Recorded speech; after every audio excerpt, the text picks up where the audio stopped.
what cures in therapy is truth. That's the curative. Now there's exposure to the things you're afraid of and avoiding as well, but I would say that's a form of enacted truth, because if you know there's something you should do by your own set of rules and you're avoiding it, then you're enacting a lie.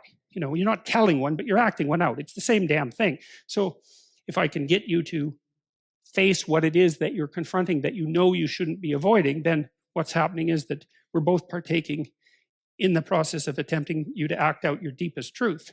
And what happens is that improves people's lives, and it improves them radically. And the evidence, the clinical evidence for that is overwhelming. We know that if you expose people to the things they're afraid of but that they're avoiding, they get better.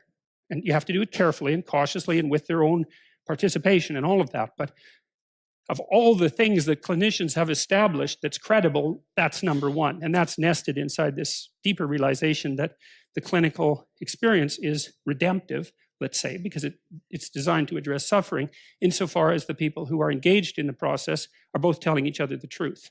And then you think, well, obviously, because if you have some problems and you come to talk to me about them, well, first of all, just by coming to talk to me about them, you've admitted that they exist. Man, that's a pretty good start.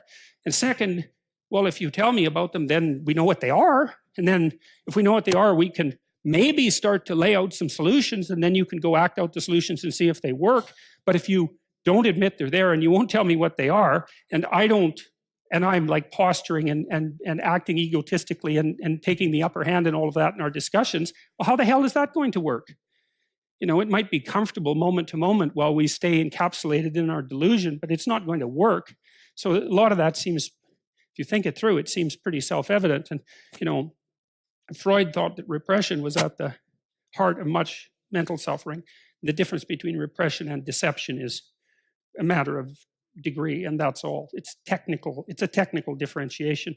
And Alfred Adler, who was one of Freud's greatest associates, let's say, and much underappreciated, I would say, he thought that people got into problems because they started to act out a life lie. That's what he called it, a life lie. That's worth looking up, because Adler, although not as charismatic as Freud, was very practical and really foreshadowed a lot of later developments in cybernetic theory. And of course, Jung believed that you could bypass psychotherapy entirely by merely making a proper moral effort in your own life. And Carl Rogers believed that it was honest communication mediated through dialogue that had redemptive consequences. And the behaviorists believe that you do a careful microanalysis of the problems that are laid before you and help introduce people to what they're avoiding. It's like all of those things to me are just secular variations of the notion that truth will set you free, essentially.